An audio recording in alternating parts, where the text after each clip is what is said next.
Okay, I'll get back to talking about it again. The time at the moment is, I just looked at some time, is 9:46 in the morning of the day, the Friday, June the 12th, 2015. I'm just going to do a quick 5-minute talk on an article I just wrote. I just copied and commented on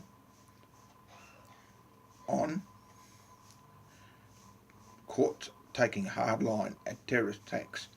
This is from Seattle Times in Seattle in the USA. Well, actually, I want to state this now. I believe we're in World War III, or quickly heading into it, if not already in it. Furthermore, I also believe that we need national security, especially in these days, and national security is imperative. That's why we have ASIO in Australia, that's why you have the CIA in America, that's why you have the MIA in the UK.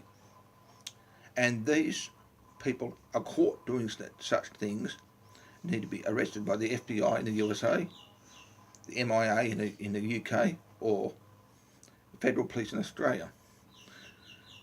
But furthermore, the courts need to have the power and have the right to sentence them very heavily, because I believe we're in a time of war, and I believe that ISIS is the curse of the earth. It is an evil group. We are at war against it, and this is the time we need to attack that group, and anyone caught found amongst that group needs committing terrorist acts or doing anything needs to go to internment camps. That's why during World War II in Australia they had Cowra, they had Hay, they had other places, and overseas they had prisoner of war camps. These prisoner of war camps need to be in places like Australian outback, the middle of nowhere, run by the federal government, or even Antarctic land, under pure heavy proper guard, but kept away from the people. And these people need not to be sent home. No, don't send them home. Send them home, they'll only come back. They need to be thrown in prison, and they need to stay there by the military, because they are dangerous people, very dangerous people. And ISIS, I speak directly against you and what you're thinking. They need to be denied the Quran, because I believe the Quran is a book stirring them up, given a Bible to read, given the same conditions as a prisoner of war had during World War II, or prisoners in a top security jail, prison sentence, in a place like Australia, locked up and kept locked up, stopped from fighting this, because this is a danger to the world, and this is what we need to come against. Terrorism in the name of Islam. I speak on other issues as well over times, but they all come together under the one banner. Terrorists. There's terrorism laws in Australia at the present moment being drawn up. Those terrorism laws are correct, and we need them, but we need to have them properly, officially run and operated by correct, proper trained people. That's why we have the CIA in the USA. That's why we have ASIO in Australia. That's why we have the MIA in the UK. That's why we have the Federal Police in Australia. That's why we have FBI USA. And that's why the British have their equivalent.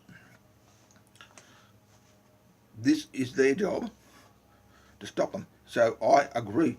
But not only their job, the courts need to play the role and need to be given proper legislation where they're forced to lock these people up and keep them locked up. Do not, under any circumstance, do not send them home, because as soon as you send them home, they'll rebuild, come back in, lock them up and keep them locked up in isolated places. This is getting a bit long, this video, for what I normally do. So I'll state right now, the sort of places that I envision to be good. The centre of Australia would be one good place. Thousands of miles from sweet nowhere. Under pure guard. In summers they wouldn't get free. In winters they'd find it very difficult. Another place, Antarctic territory. I'll never get out of there. Other places, desert places like in the USA, or islands in the middle of, say, the Pacific Ocean or the Atlantic Ocean. But they need to be kept locked up and under cover and treated exactly like a top security prisoner gets treated in a top security jail, not tortured or brutalised, but kept away from what they're doing. And I would actually personally say, deny them the Quran, give them a Bible, let them read a Bible, but deny them what they read. But give them food and give them the same rights with the same rights as a prisoner. A prisoner in a top security who's done a lot of horrible things.